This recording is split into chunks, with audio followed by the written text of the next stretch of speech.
కృష్ణలంక సాయి కృష్ణ హత్య కేసులో సిట్ సుదీర్ఘ విచారణ జరిపింది. సీఐ నాగరాజ్ ని 2 విడతలుగా ప్రశ్నించారు సిట్ అధికారులు. మొదట 5 గంటల పాటు ప్రశ్నించిన అధికారులు 2 గంటల విరామం ఇచ్చిన తర్వాత మరోసారి ప్రశ్నించారు. ఈ విచారణ తర్వాత సిట్ బృందం సమగ్ర నివేదికను సిద్ధం చేసింది. ఈ నివేదికను ఉన్నత స్థాయి అధికారులకు అందజేయనుంది. ఇక సీఐ నాగరాజుని ఇవాళ మ్యాజిస్ట్రేట్ ముందు హాజరుపరిచే అవకాశం ఉంది. మంగళవారం మధ్యాహ్నం నుంచి సాయి కృష్ణను 5 గంటల పాటు విచారించింది సిట్. అనంతరం 2 గంటల విరామం తర్వాత మళ్లీ విచారణ ప్రారంభించింది. కమాండ్ కంట్రోల్ సెంటర్లో తెల్లవారుజాము వరకు కొనసాగిన ఈ విచారణలో నాగరాజుపై అధికారులు ప్రశ్నల వర్షం కురిపించారు. సీఐ నాగరాజుపై వచ్చిన ఆరోపణలపై సిట్ చీఫ్ రవిప్రకాష్ ప్రశ్నించారు. సాయి కృష్ణను ఏ కేసులో తీసుకొచ్చారు, కస్టోడియల్ టార్చర్ చేశారా, చేస్తే ఎవరెవరు చేశారనే కోణంలో విచారించినట్లు సమాచారం. అలాగే డెడ్ బాడీని స్వర్గపురికి తరలించారా, అనధికారికంగా దహనం చేశారా అంటూ ఆరా తీసినట్లు తెలుస్తోంది. అయితే సీఐ నాగరాజు ఆ ప్రశ్నలకు సమాధానాలు దాటవేసినట్లుగా సమాచారం.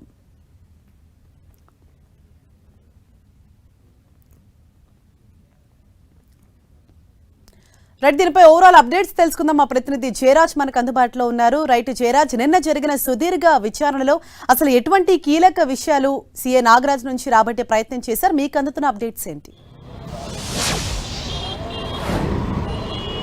హరీష, సాయి కృష్ణ మిస్సింగ్ కేసులో A1గా ఉన్నటువంటి మాజీ సిఐ నాగరాజుని 8 గంటల పాటు సిట్ విచారించింది.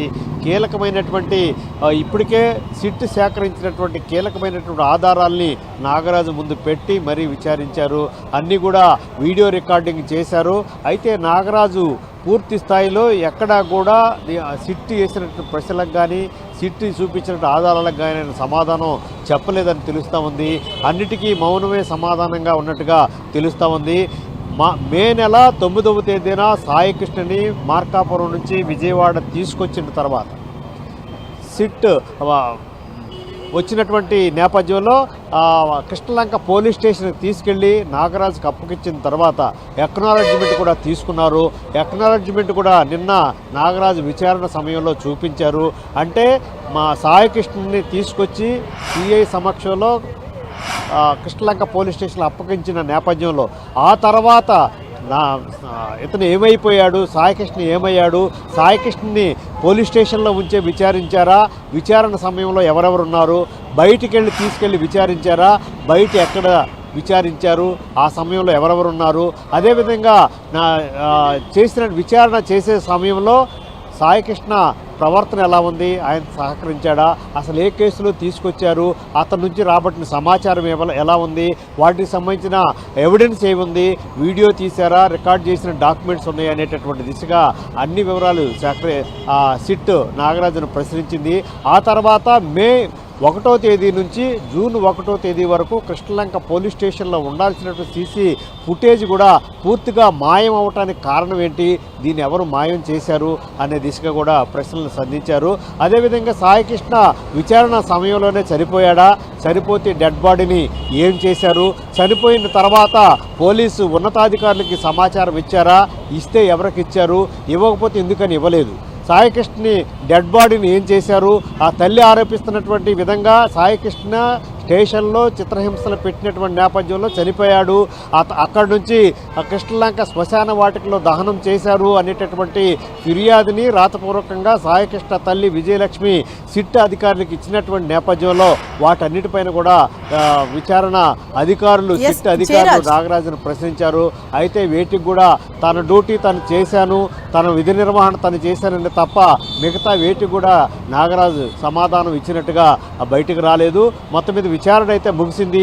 మరికొద్దిసేపట్లోనే ఇక్కడ సిట్ కార్యాలయం దగ్గర నుంచి ప్రభుత్వ ఆసుపత్రికి నాగరాజును తరలిస్తారు. అక్కడ వైద్య పరీక్షలు నిర్వహించిన తర్వాత కోర్టులో ప్రవేశపెట్టే అవకాశం ఉంది. హరీష, జయరాజ్, అంటే నిన్న జరిగిన సుదీర్ఘ విచారణలో కూడా కొన్ని ప్రశ్నలకు ఇతను నాగరాజు సమాధానాలు దాటివేసినట్లుగా తెలుస్తోంది. మరి వాటికి మరొకసారి ఏమన్నా విచారణకు కోరే అవకాశం ఏమన్నా ఉందా? అంటే ఆ కోణంలో మళ్ళీ ఇంకొకసారి దర్యాప్తు చేసే అవకాశాలు ఉన్నాయి? మీకు అందుతున్న అప్డేట్ ఏంటి? హరీష, ఈరోజు నిన్న 12:38 నాగరాజుని అరెస్ట్ చేస్తున్నట్టు కుటుంబ సభ్యులకి సిట్ నోటీస్ ఇచ్చింది. ఈరోజు 12:38 నాగరాజుని కోర్టులో ప్రవేశపెట్టాల్సినటువంటి బాధ్యత సిట్ అధికారులపైన ఉంది. ఈ నేపథ్యంలో నాగరాజుతో విచారణ అయితే పూర్తయింది. సమాధానాలు నాగరాజు ఇచ్చినా ఇవ్వకపోయినా వీరి దగ్గర ఉన్న సాయికృష్ణ తల్లి, ఆ కుటుంబ సభ్యులు, అదేవిధంగా టాస్క్ ఫోర్స్ సిబ్బంది వారు ఇచ్చినటువంటి స్టేట్మెంట్లు, మరోవైపు ఇటు కృష్ణలంక పోలీసులు వారు ఇచ్చినటువంటి స్టేట్మెంట్లు, వేరు మార్గాల ద్వారా సిట్ సేకరించినటువంటి ఆధారాలు, వీటన్నిటినీ బేరీజ్ చేసుకుని పూర్తి స్థాయిలో నాగరాజును విచారించారు. నాగరాజు నుంచి పూర్తిగా సరైనటువంటి సమాధానాలు రాకపోయినట్టు ఉన్నప్పుడు కూడా కోర్టుకి ఈరోజు మధ్యాహ్నం 12:30లోగా ఈరోజు ప్రొడ్యూస్ చేసే అవకాశం ఉంది. మరికొద్దిసేపట్లోనే ఇక్కడ సిట్ కార్యాలయం దగ్గర నుంచి ప్రభుత్వ ఆసుపత్రికి తరలిస్తారు. అక్కడ వైద్య పరీక్షల తర్వాత కోర్టులో ప్రవేశపెడతారు. కోర్టులో కావాల్సినటువంటి లీగల్ ప్రొసీజర్ అంతా కూడా ఇప్పటికే సిట్ పూర్తి చేసింది. దీనికి సంబంధించినటువంటి రిమాండ్ రిపోర్ట్ తయారు చేసింది.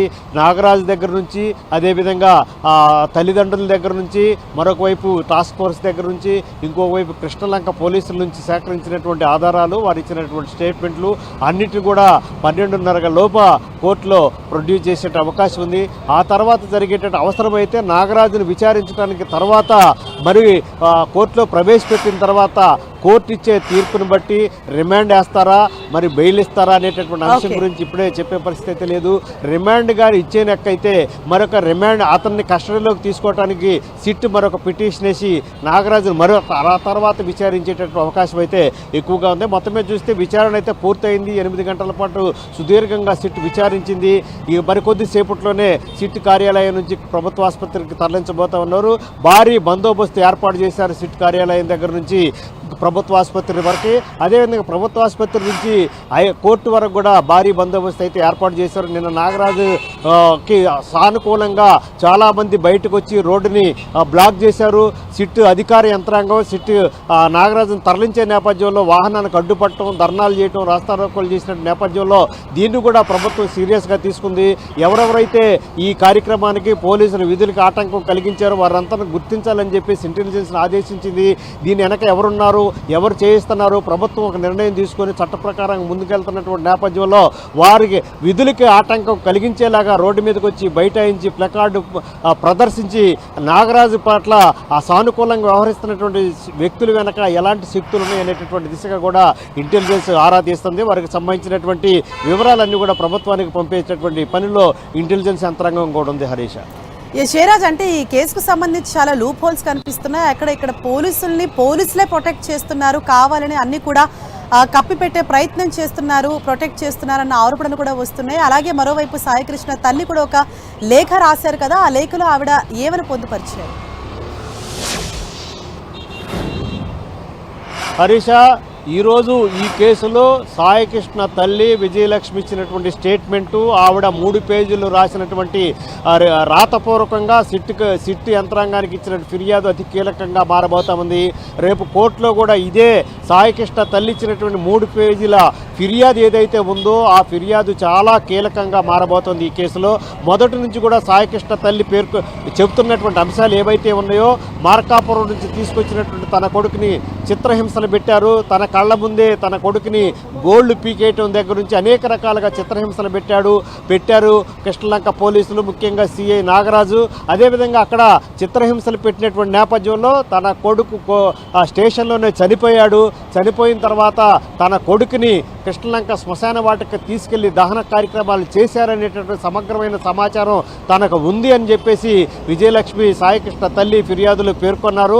ఆ తర్వాత ఆయన బంధువుల ద్వారా హైకోర్టులో పిటిషన్ వేయటం, ఆ హెబియస్ కార్పస్ పిటిషన్ వేశారు. సాయికృష్ణని కనిపించకుండా పోయాడు, కృష్ణలంక పోలీసులు తీసుకెళ్లారు, తర్వాత కనిపించట్లేదని చెప్పేసి పిటిషన్ వేసినటువంటి నేపథ్యంలో సర్వోన్నత న్యాయస్థానం కూడా ఈ నెల 15వ తేదీన విచారించింది. సాయికృష్ణ ఈ నెల 29వ తేదీలోగా తమ ముందు ప్రవేశపెట్టాలి, లేకపోతే సిఐ నాగరాజు పైన ఎఫ్ఐఆర్ నమోదు చేయాలని ఆదేశాలు జారీ చేయడంతో ప్రభుత్వం ఒక్కసారిగా ఉలిక్కిపాటు గురైంది. ముఖ్యమంత్రి, ఉప ముఖ్యమంత్రి కూడా డీజీపీని, విజయవాడ పోలీస్ కమిషనర్, దీనికి సంబంధించినటువంటి బాధ్యులైనటువంటి పోలీసు ఉన్నతాధికారులతో సమావేశం ఏర్పాటు చేశారు. ఆ తర్వాత దీనిపైన విచారణ అధికారిని నియమించారు, రాజమండ్రి ఎస్పీని నియమించారు. ఆ తర్వాత తర్వాత పోలీసులను రక్షిస్తే పరిస్థితి ఉందనేటువంటి ఆరోపణలు వచ్చినటువంటి నేపథ్యంలో నలుగురు సభ్యులతో కూడినటువంటి సిట్ని ఈ దర్యాప్తుగా నియమించారు. సిట్ 3 రోజులుగా రంగంలో దిగింది. అనేక సోర్సుల ద్వారా సేకరించినటువంటి సమాచారం ఆధారంగా రికార్డు అంతా కూడా పొందుపరిచింది. మరి కొద్దిసేపట్లోనే సిఐని విజయవాడ ప్రభుత్వ ఆసుపత్రికి తరలిస్తారు. అక్కడి నుంచి కోర్టుకి తరలించి కోర్టులో మేజిస్ట్రేట్ ముందు ప్రవేశపెట్టే అవకాశం ఉంది. Harisha, thank you Jayaraj.